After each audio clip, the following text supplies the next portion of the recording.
বাংলাদেশের জামাত ইসলাম থেকে আজকে বাংলাদেশ জাতীয়তাবাদী দলে এই আমাদের ঝিকরা ইউনিয়নে ঝাড়গ্রাম বাজারে আমার ভাই আব্দুল হামিদ ভাই যোগদান করলেন। সবাই বলে মাশাআল্লাহ, বাবা অভিনন্দন জানান।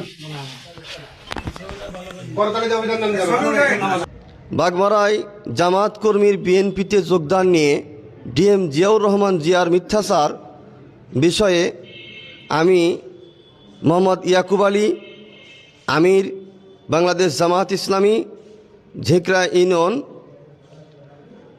বাগমারা উপজেলা, আমি দীর্ঘ প্রায় 21 বছর থেকে ঝিকরা ইউনিয়নের প্রথমে সেক্রেটারি, পরে সভাপতি এবং বর্তমানে আমির হিসেবে দায়িত্ব পালন করছি। আমি আপনাদের এই মর্মে অবহিত করছি যে গত 11ই নভেম্বর রাত থেকে একটি ভিডিও ফুটেজ ফেসবুক সহ সামাজিক যোগাযোগ মাধ্যমে ছড়িয়ে পড়ে।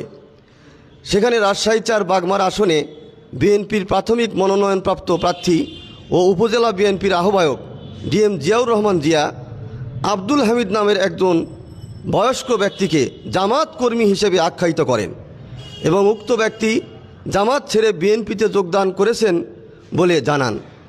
প্রকৃতপক্ষে ইহা একটি মিথ্যাচার।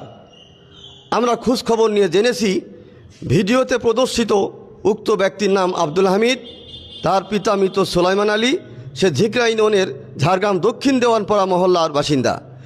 বিগত দিনে দেওয়ানপাড়া মসজিদ কমিটিতে দায়িত্বরত অবস্থায় আর্থিক অনিয়মের দায়ে এই ব্যক্তিকে সমাজ থেকে বহিষ্কার করা হয়েছিল। গত 2024 সালের ডামি নির্বাচনে এই আব্দুল হামিদ আওয়ামী লীগের প্রার্থী আবুল কালাম আজাদের পক্ষে নির্বাচনী প্রচারের অংশ নেয় এবং নৌকা মার্কায় ভোট দেয়। আমি দ্ব্যর্থহীন ভাষায় বলতে চাই, উক্ত আব্দুল হামিদের সাথে বাংলাদেশ জামাত ইসলামীর কোনো প্রকার সম্পৃক্ততা নেই।